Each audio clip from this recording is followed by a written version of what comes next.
Hello, it's Nikki. This is a slightly different series today. I am closing an old chapter and I'm beginning a new one. And I could share with you a trailer, 60 seconds of something being snappy and polished and complete, an announcement, if you will. But I think that there is much more juice and value in me sharing the story up until this point. And for my own head, I've written it all down because I know it will be really useful for me to come back to whenever I need it. And they're going to be 4 parts and it's quite a chunky story. But if you're ready with a cup of tea or coffee and a snack, buckle in, grab a piece of paper and a pen because there may be a few takeaways for you. As always, I would love to hear your thoughts and what lands for you. And I'll see you on the other side. I am reading it, so if my eyeline is all over the shop, that is exactly why. Part 1. I'm closing a chapter and beginning a new one. Sometimes when I hear change described, it sounds very serene. A new thought arrives in meditation. They just had this sense of a new direction, so they simply followed it. They connected with a sign from the universe, and they just knew. This has not been my experience. It has been bumpy, challenging, spiky, confronting, and it's required me to question everything I've learned about business and life over the last 25 years/44 years. I have felt as though I've had a bright light shining in my eyes 24/7 for the last few years, bellowing at me to look and feel, an urgent tap on the shoulder, alerting me to wake up and check in. Perhaps, due to where I am hormonally, I felt my whole system undergo a rewiring. Maybe you can relate. Elements of my life that have lay neatly dormant under the surface have revealed themselves and required immediate attention. Sometimes in a short, snappy aha moment, oh, that makes sense. And maybe it wasn't my fault after all. Letting go of the weight of that shame and responsibility has been huge.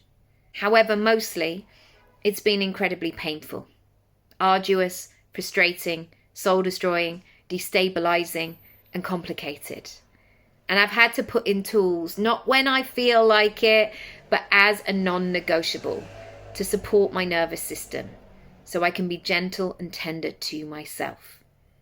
This has felt indulgent at times, and my inner voice often snaps, just get on with it. But I realize this may be part of the problem. This process and being exactly where I needed to be within it has really conflicted with my natural state. I'm a doer, a grafter, I make stuff happen, I have lively energy, I will find a way, I love a joke, I love to find lightness and connection, I'm an optimist, hard work is my default setting, and I come from a long line of people who have faced huge adversity and carried on with a smile on their face. However, during this process, another force has taken the lead. This narrative has been, nah, babes, you are not going anywhere fast. Not till you look at this and start listening to yourself.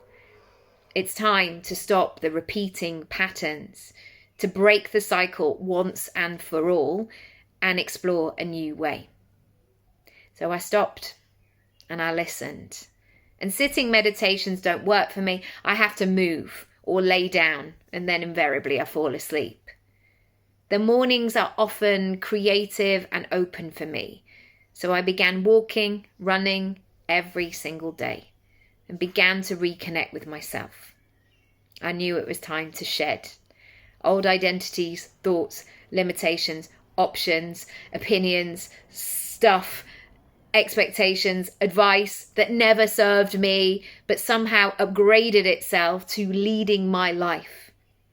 Every step felt like an opportunity to let go, to release, to sweat it out of my system. some of the gunk that was there was never invited in the first place. The tears rolled, and hard conversations that I never thought would have happened. Some several times. My people-pleasing tendencies had to fall away. Honestly, once I felt that, I couldn't ignore it. If I were to figure out the next steps, I needed to make some space. I couldn't invite anything else new into an overloaded, overcrowded, at capacity system. We know that if traditionally you are the person who can manage it all, you will continue to do so, even when you're on your arse, unless you put boundaries in place. Apart from a few trusted people, I chose to retreat for a while. Of course, that I would still be friendly on the school run and keep up with messages and bills and admin, but generally I kept my life very simple and spacious where I could. I said no to most things. I didn't commit too far into the future as I didn't know how I would feel. I limited alcohol and sugar because it doesn't feel good in my system. I had my boundaries zipped up, and I locked in with my immediate family, staying connected and enjoying the everyday moments. I didn't have answers for people who think they're being a good supportive friend by messaging saying, "Tell me everything that's going on in your world." I didn't have the answers. I had to get comfortable that I wasn't in an impressive, dazzling part of life. I didn't have 84 things to share when I was asked, "So what have you been up to?" I had to sit with that embarrassment and discomfort within myself and the judgment of others whilst I figured out how I was going to move forward. To respond that you've been healing sounds a bit dramatic, but it's accurate. It's the truth. If you have back surgery, nobody is expecting you to sign up for the bungee jump the group has organised. They say rest and take your time. And I needed that too. This recalibration has required calm, quiet, patience and compassion.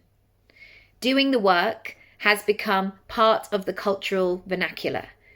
However, to do it, to commit to it, to balance it alongside life when most of us can't just go to an island retreat for a month, it's quite the process. I can see why people just keep going and don't question things because maybe it's easier not to know, or the danger of exploring deeper and then finding something or a lot that you don't like. Maybe the best thing is just to brush it off with a joke or a sprinkle of passive aggression. Although I do know for sure this: what you resist persists. So unless you deal with whatever needs dealing with, it will keep coming back for you until you stop ignoring it. I would love you to come back for part 2, where I share a bit more of what I did next and what's to come. Lots of love. See you next time.